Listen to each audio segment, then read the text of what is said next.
रहमतुल्लाहि ताला व बरकातुहू।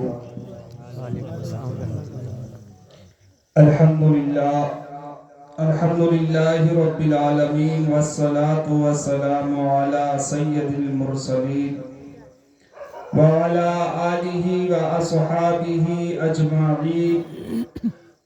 अम्मा बाद फ़अऊज़ु बिल्लाहि मिनश शैतानिर रजीम बिफज़्लि बिस्मिल्लाहिर रहमानिर रहीम। इन्ना बतशा रब्बिका लशदीद। सदक़ल्लाहुल अज़ीम व सदक़ रसूलुहुन नबियुल अमीनुल वतीनुल करीम व नहनु अला ज़ालिका लमिनश शाहिदीन वश्शाकिरीन वल्हम्दुलिल्लाहि रब्बिल आलमीन। जिस्म पानी है सजाने की जरूरत क्या है। जिस्म पानी है सजाने की जरूरत क्या है। हुस्न दुनिया को दिखाने की जरूरत क्या है। हुस्न दुनिया को दिखाने की जरूरत क्या है। अमल ऐसे करो कि रूह से खुशबू आए। अमल ऐसे करो कि रूह से खुशबू आए। और इत्र कपड़ों में लगाने की जरूरत क्या है। इत्र कपड़ों में लगाने की जरूरत क्या है। और कोई बू जहल जैसा कमीना हो नहीं सकता। कोई अबू जहल जैसा कमीना हो नहीं सकता। और नबी जिसे झूठा कहते वो सच्चा हो नहीं सकता। नबी जिसे झूठा कह दें वो सच्चा हो नहीं सकता। अगर दुरूदे पाक पढ़ना छोड़ दे।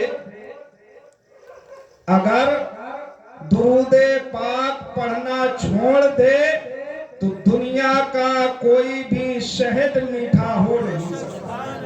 अगर दुरूदे पाक पढ़ना छोड़ दे तो दुनिया का कोई भी शहद मीठा हो नहीं सकता।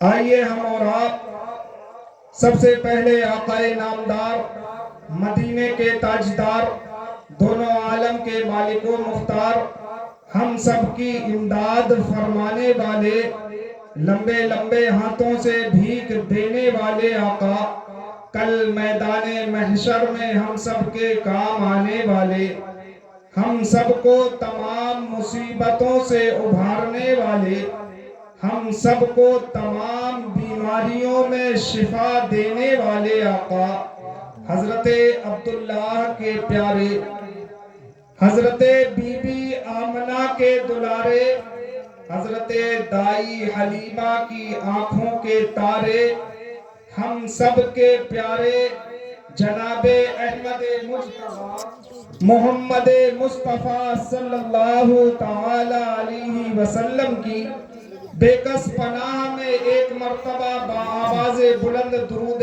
पाक पढ़े अल्लाहुम्मा सल्ली अला सय्यदना मौलाना शफीना कुरूबना सलातम व सलामन अलैका या रसूल अल्लाह सल्लल्लाहु ताला अलैहि वसल्लम।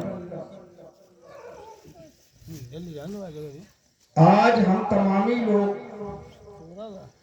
जिस महफिल में हाजिर हुए हैं ये ऐसी वैसी महफिल नहीं है बल्कि इस महफिल का रुतबा वो है जिसे सिर्फ जमीन पर बैठे चंद लोग नहीं सुनते हैं बल्कि फरिश्ते भी सुनते हैं। आप लोग जितने हैं ये ना समझे कि इतने लोग ही सुन रहे हैं, अल्लाह के फरिश्ते भी सुनते हैं। और जो बातें बताई जाती हैं जो चीज बयां की जाती है फरिश्ते रब की बारगाह तक पहुंचाते। दुआ करें कि जितने लोग इस महफिले मीलाद में शामिल हुए अल्लाह रब्बुल इज्जत हम सब की हाजिरियों को कबूल फरमाए। हो सकता है इसी मीलादे मुस्तफा के सदके, अल्लाह के प्यारे नबी के जिक्र के सदके आज बसंत पंचमी का मेला, हजरत जिंदा मदार शाह रहमतुल्लाह अलैह का मेला है।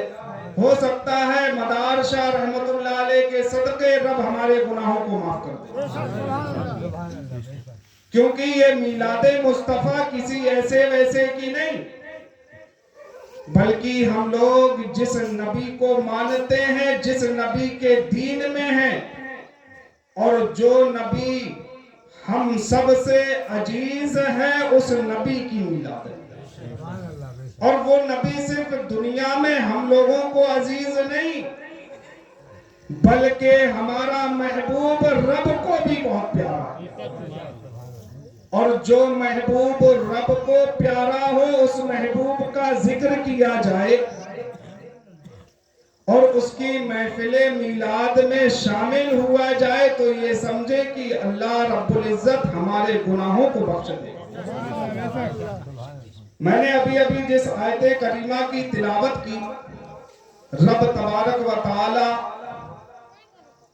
अपने प्यारे कलाम में इरशाद फरमाता है, इन्ना बतशा रब्बिका लशदीद। इसका तर्जुमा है, बेशक तुम्हारे रब की पकड़ बहुत सख्त है। इसका खुलासा यह है कि तुम्हारे रब, यानी हम लोग जिस रब को मानते हैं और जो हम सबका रब है, खालिक है, मालिक है, जिसने हमको जिंदगी दी और दुनिया में रिस्क देता है, वो रब इरशाद फरमाता इन्ना बतशा रब्बिका लशदीद, यानी बेशक तुम्हारे रब की पकड़ बहुत सख्त है। अब आप घर पर रहें या अपने कारोबार में मशगूल रहें या दुनियावी बातों में मशगूल रहें,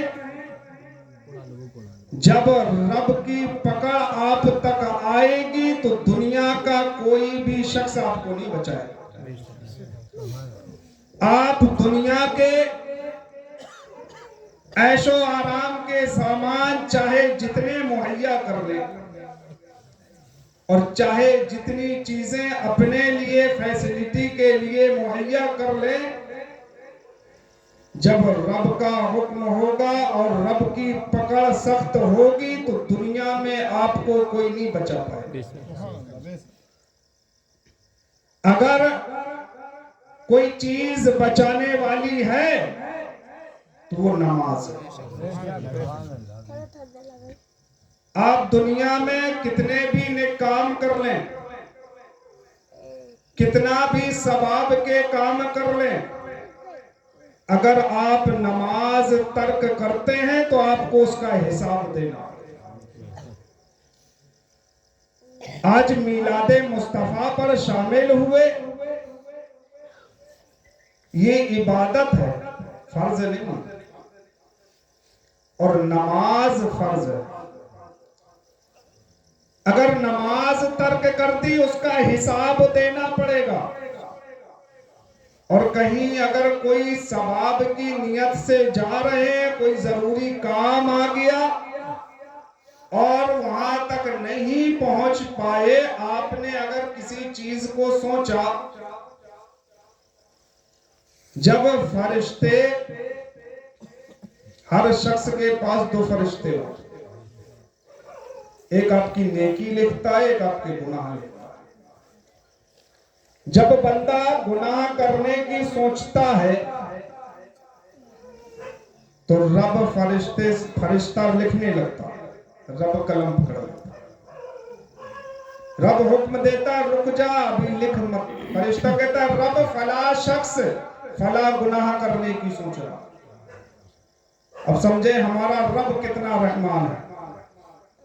रब फरमाता है अभी उसने सोचा है, किया नहीं है, अभी उसने सोचा है, किया नहीं है। हो सकता है उसका इरादा बदल जाए, अभी मत लिख। और जब बंदा गुनाह करने के लिए अपने कदम बढ़ाता है, फरिश्ता लिखने लगता है, रब हुक्म देता अभी मत रुक, कलम को हुक्म देता अभी मत लिखना। फरिश्ते पूछते हैं, रब वो गुनाह करने जा रहा है, गुनाह करने जा रहा है। रब कहता अभी जा रहा है, उसने किया नहीं है। जब तक बंदा किसी गुनाह को अंजाम नहीं दे देता, फरिश्ते जब तक नहीं लिखते, रब लिखने नहीं देता। जब बंदा गुनाह कर लेता है तो फरिश्ते आपका गुनाह लिख देते। और अगर बंदा, आज हम और आप इस मिलादे मुस्तफा पर शामिल हुए, जो भी बात बताई जा रही है आपने सुनी, इसका भी सवाब मिलेगा, और अगर इस पर अमल करेंगे तो उसका भी सवाब। जब बंदा किसी ने काम करने को जाता है या सोचता है, फरिश्ते लिखते नहीं है, रब हुक्म देता है लिख दो। फरिश्ते कहते हैं रब अभी उसने सोचा है, किया नहीं है। रब कहते हैं सोचने का ही सवाब दे दो। अभी उसने सोचा है, सोचने का ही सवाब दे दो। बंदा जब किसी नेक काम के लिए कदम बढ़ाता है, रब कहता है ये जहां तक जा रहा उतने दूर का भी सवाब दे दो। और बंदा जब काम कर लेता है, कोई नेक काम करता है, तो रब फरिश्ते को हुक्म देता है कि जे खोल कर इस पे सवाब लेता, जितनी चाहे नेकियां लिख दे, मेरा बंदा आज फला नेक काम करने जाता है। और जब वही गुनाह करने जाते हैं तो रब खुद हुक्म देता है कि अभी मत लिखो, कहीं ऐसा ना हो उसका इरादा बदल जाए। अब समझे हमारा रब कितना रहमान है, कितना रहीम है, और हम लोग गुनाहों पर गुनाह करते जाते हैं। नमाज जो है, अगर मजहबे इस्लाम में कोई चीज अहम है तो नमाज। पहली चीज, आप नमाज पढ़ेंगे दुनिया में तो आपके चेहरे पर नूर रहेगा, ये दुनिया भी फायदा। और जिसने